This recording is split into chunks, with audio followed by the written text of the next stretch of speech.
नमस्कार। पूर्ण चंद्र कांडपाल आज आपसे हिंदी में बात करता हूँ। एपिसोड नंबर 420 420 हिंदी में बात करूँगा। और ये मेरी यात्राओं की मैंने आपसे एपिसोड नंबर 408 में कुछ बातें की थी। मैंने अपनी आत्मकथा में मैंने जहाँ जहाँ देश में पूरी यात्राएं की उनकी थोड़ी थोड़ी चर्चा की है। तो पिछले एपिसोड में मैंने कुछ जो चर्चा करी थी वो कई जगहों की हो गई थी। मैंने जैसे आपको उसमें बताया था, मैंने पूर्वोत्तर से यानी नॉर्थ ईस्ट के स्टेट से शुरू की थी, मणिपुर, अरुणाचल, फिर उसके बाद गुजरात, अहमदाबाद, मुंबई, बंगलौर, पुणे, एयरपोर्ट तमिलनाडु, अन्ना स्क्वायर तमिलनाडु, मुन्नार केरल, कोलकाता, उसके बाद लखनऊ, फिरोजपुर, जालंधर, संगम में प्रयागराज जिसको कहते हैं 3 बार, और आगरा, पौड़ी, खंडवाश्रम, दूनागिरी, मुक्तेश्वर, दिल्ली के कई जगह और उत्तराखंड के। उसके अलावा मैंने अमरनाथ, वैष्णो देवी, कामाख्या, बीकानेर और पुष्कर और गया, बोध गया, इन जगहों की भी चर्चा की थी। आज मैं सिर्फ आपसे 3 और जगहों की चर्चा करूंगा। वो छूट गई थी उस दिन, इसलिए मैंने कहा था अगले एपिसोड में करूंगा। और ये 3 जगहें हैं, चंडीगढ़ का रॉक गार्डन और सुखना झील और हिमाचल प्रदेश के 4 दर्शनीय स्थान। तो आइए मैं आपको बताना चाहता हूँ कि जो हिमाचल में मैं गया था, अपनी मेरी साथ में मेरी पत्नी भी थी, 2010 की बात है। और उस दौरान में मेरे बेटे ने ही हमारी इन यात्राओं का प्रबंध किया था वहाँ जाने के लिए। तो हम कहाँ गए थे? ये 4 स्थान जो हैं, ज्वालामुखी है, कांगड़ा देवी है, चामुंडा देवी है और चिंतपूर्णी है। इन 4 जगहों में हिमाचल प्रदेश में हमने यात्रा की थी। बहुत ही रमणीक स्थान हैं और दर्शनीय स्थान हैं। और मैंने आपको जैसे कि कहा, मैं तो पर्यटन की दृष्टि से प्रकृति का दर्शन करने के लिए हम जाते हैं, तो वहाँ देख के हमें अच्छा लगा। नंबर 2 में आ जाता हूँ, rock garden Chandigarh. Chandigarh rock garden में 30 दिसंबर 2017 को भी मैं अपनी पत्नी के साथ गया था। यहाँ जाने का प्रबंध भी मेरे बेटे ने ही किया था। और ये जो रॉक गार्डन है, ये रॉक तो ऐसे चट्टान को बोलते हैं, लेकिन यहाँ जो चीज़ है, सजीव चीज़ों को हमने देखा। और उनके बनाने वाले हैं जिनको पद्मश्री मिला था 1984 में, नेकचंद जी। और नेकचंद जी ने इस रॉक गार्डन को बनाया था, जिनका जन्म 15 दिसंबर 1924 को हुआ था। तो ये जो उन्होंने, उनके मन में एक्चुअल में क्या बात थी कि ये जो एक सरकारी नौकरी में काम करते थे और पीडब्ल्यूडी में ये रोड इंस्पेक्टर थे नेकचंद जी। ये छुट्टी से आने के बाद इनको चला, यार कूड़ा करकट, बोतल, कांच, कप, प्लेट, बिजली का सामान इधर उधर फेंके रहते हैं, क्यों नहीं इसका कुछ हम जंगल में करें। एक जंगल में खाली जगह थी, बेनाप लैंड, वहाँ पर इन्होंने बनाना शुरू किया।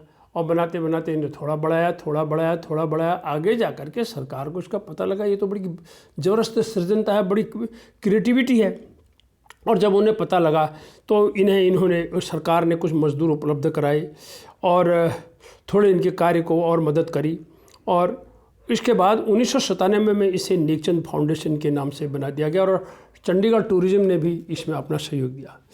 यहाँ क्या क्या चीज़ें जो हमने देखी वो बताना चाहता हूँ। कांच की चूड़ी, कप, प्लेट, बोतल, घड़ा, गागर टूटे हुए और कूड़ा कबाड़, बिजली का सामान, और इन चीज़ों से इन्होंने कुछ जानदार सजीव चीज़ें बना दी जो देखने में आप उस आकृति को पहचान लोगे कि इन्होंने इस कूड़े कबाड़ से ये क्या चीज़ बनाई है।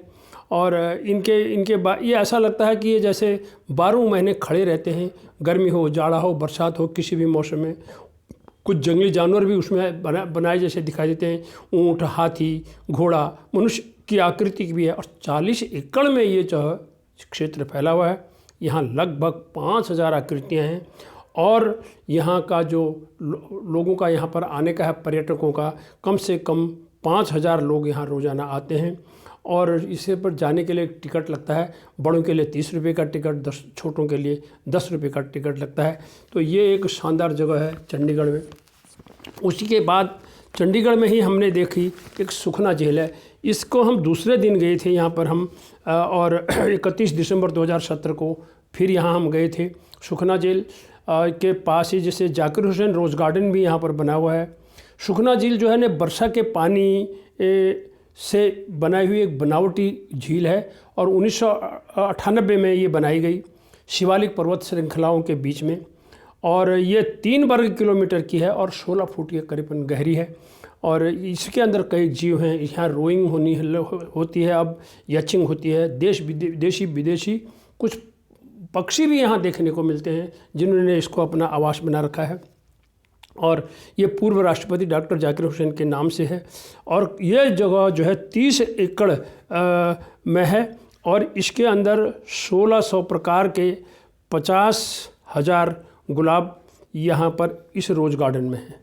यानी 1600 प्रकार, 1600 प्रकार के करीब 50,000 गुलाब के पौधे हैं। बहुत सुंदर स्वच्छता है, कोई आवारा पशु नहीं, कोई प्लास्टिक की बोतल नहीं। जनता का बहुत बड़ा सहयोग यहाँ हमें देखने को मिला। और इस तरह से हिमाचल के ये चारों तीर्थ और सुखना झील चंडीगढ़ के पास और रॉक गार्डन, इन 3 यात्राओं को मैं आज के इस एपिसोड में समापन करना चाहता हूँ। इन्हीं शब्दों के साथ मैंने जैसे कि आपसे कहा, मैं किसी भी स्थान पर जाना चाहता हूँ देश में, जब भी मुझे मौका मिला मैं अवश्य गया। मेरा उद्देश्य होता है देखें पर्यटन। नेकचंद जी को हम प्रणाम करते हैं। नेकचंद जिंदा है, नेकचंद कहाँ मरे। नेकचंद जी, आप जब रॉक गार्डन में जाएंगे तो आपको नेकचंद जी जिंदे मिलेंगे। क्या क्रिएटिविटी, क्या सृजनता है उस इंसान के। हम लोग खाली समय में बैठे रहते हैं, कुछ भी काम नहीं करते हैं। छोटे बच्चों को हमने गुड्डे गुड्डी बनाते हुए किसी ज़माने में देखा था, लेकिन आज वो भी हमें दिखता नहीं। हमने क्रिएटिविटी को कतई छोड़ दिया। लेकिन धन्य है नेकचंद, उसके बाद कोई दूसरा नेकचंद नहीं हुआ हमारे देश में। इन्हीं शब्दों के साथ नमस्कार।